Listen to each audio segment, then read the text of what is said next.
வணக்கம் நண்பர்களே. இன்று நாம நிலாவுக்கு போக போறோம். அங்க ஏலியன்கள் இருக்காங்களான்னு கண்டுபிடிக்கலாம். வாவ், கிராவிட்டி இல்லாம மிதக்கிறதே ரொம்ப சூப்பரா இருக்கு. நண்பர்களே, நாம நிலாவுக்கு வந்துட்டோம்.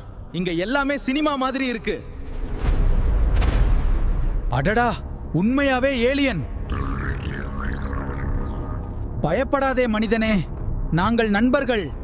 உங்க பிளானெட்ல என்ன ஸ்பெஷல்? எங்களோட உலகத்துல யாரும் சண்டை போட மாட்டாங்க. Wow, what is that? This is our power source. இது ஃபியூச்சர் சிட்டி மாதிரி இருக்கு. இந்த நகரம் எனர்ஜி கிறிஸ்டல்ஸ் மூலம் இயங்குகிறது. இத சாப்பிடலாமா? இத சாப்பிட்டா 10 மணி நேரம் பசிக்காது. வாவ். அடப்பாவியே, வேகமா போகலாம். வில்லியம், மூன் ஸ்டார்ம் வருது. வேகமா வாங்க, ஸ்பேஸ்ஷிப் கிளம்பணும். நீங்க நல்ல மனிதன் வில்லியம். நான் மறுபடியும் வருவேன் நண்பா. நாங்களும் காத்திருக்கிறோம். நண்பர்களே, ஏலியன்கள் உண்மையிலே இருக்காங்க. இந்த vlog பிடிச்சிருந்தா சப்ஸ்கிரைப் பண்ணுங்க. இந்த வீடியோ பற்றிய கருத்துக்களை கமெண்ட்ல தெரிவியுங்கள்.